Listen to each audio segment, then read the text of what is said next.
Sumaina sungtau tawganu Kanamtana Nangbu Pambiraroi Hainararoi Aikoi shan khangjadaba adubu aikhoina tawba hinabi kharana mina aikhoisi asinu pas yam lemde yam pakde asinu pisi mai anthuk chana khidre aduna hainan gadab gumba yam lemdaba hinabi khara lei Sigi harib lemdaba hinabi singa sigi maraktagi atomna toina tawbaka yawbring biu yawrmagadi simdok chanabagi tanja adu lobihau 1 Kinom to wishu social media WhatsApp the Facebook the pangtha da thagatba Asugumba midasi migi attention yam pamjaba mina ngawbirpa mina pambirpi yam pamjaba midani idana research na phongdoi adubu moina sumna tawba asna mina moibu pambirapagi mutta mina moisi phangda phangba hongba posakum khalaktuna mina moibu pamaktanaba hainaraktanabagi yam achoba maram amadum oirei se araiba mongda sumna khalagi ingbiyo kananomna nangonda mana nongmagi nimite hek tawba thabaksingdu loi chabe hekta hairaga leirigedana khalase ai chak chariye ai yarakta changdu kuliye a chaktu thiolakta namuk phairiye sumai sum haira legan bamida adu adum hainagedrane adum na khanbiyo mina nangbu hainarakta nabagi ani suba hainabi humble bragging atonbu wahina napal wangangangba Mishadum leibane maruina nupida haragana dog hek harugasu mina masa thagachai haikhinidana ma figure tare fajare haibasi masi mayamda khanghaningbadagi attention grow to haningbadagi as hanakti thau chamandana pukka simti yadre loi thondu ekaidana thonsu thondaba magi mabuktu da hajilaga mayamgi midyang magi hakchang changsinabagdama atonbu wahina napal wangangang basi masi khakto birunu mini khang khangnarab lawni moigis napal khaksunate long nambam su yawribani masi mina onthongna haina khidrabani Tai kesilaga masagi phajaba sabagumba chalo ade hentaktum suruso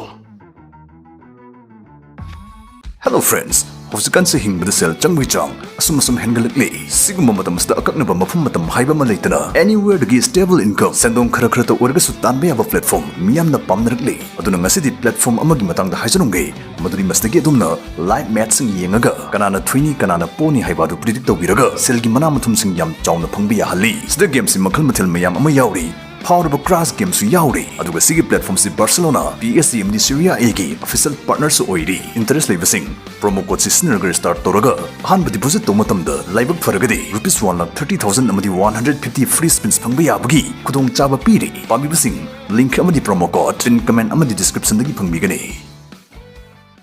mina hinaraptana bagi ahum suba hinabi name dropping chawjaning bana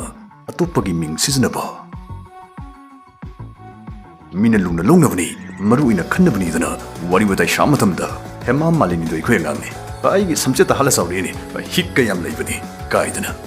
sumne sagi status wangkhanaba honabada atopagi ming sinabasi masi ataba singi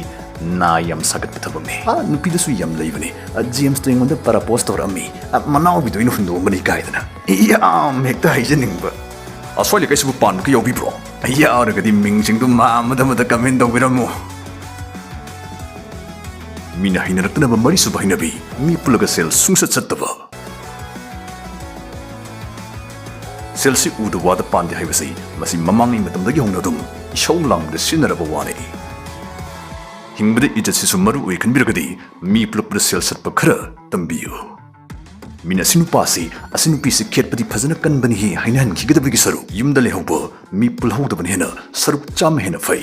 nasagi quality control tawjaribani Maramdi chaba thakpa yauthuaga sel satgandabasing 99.9% mina pamgande haibasi research team amana thoina thijinbadagi khangbangomkhi amasimukti research tawdragsu ikhang khangnaraba wani bender na sakhini swai matangstadi namanabi maming comment tawbirano soidana pokhainarani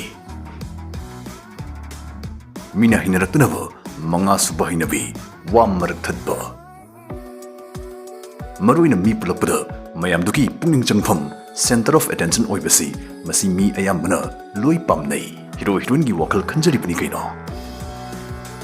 adu khangdin biu mina wangangakpada marak thajinba nang haidoi wado ai khange nang lidoi wado ai tare kaidana asumna mingonda kangnam yesin bugi thabagasi khak tobiruno mina hainingi wado mapung phana ha hello wado loishil hallo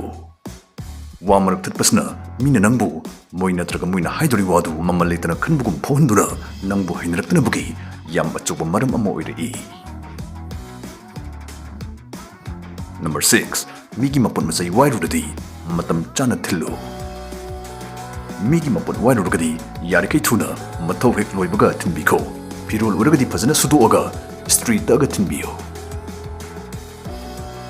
Mina hinraktanaba taret suba hinabi wat toina ngaktaba. Nong phadok phrak tabadi loi yawnei. Adubu hainakibu wa yam toina ngaktaba plan yam toina cancel tawba haibasi mina nangbu thajaningai oidaba mi amani phonduna nangbu hainaraktanabagi achuba maram ama oirai. Mina nangbu hainaraktanabagi nipan suba hainabi wa toina hangba henjinna wa hangba.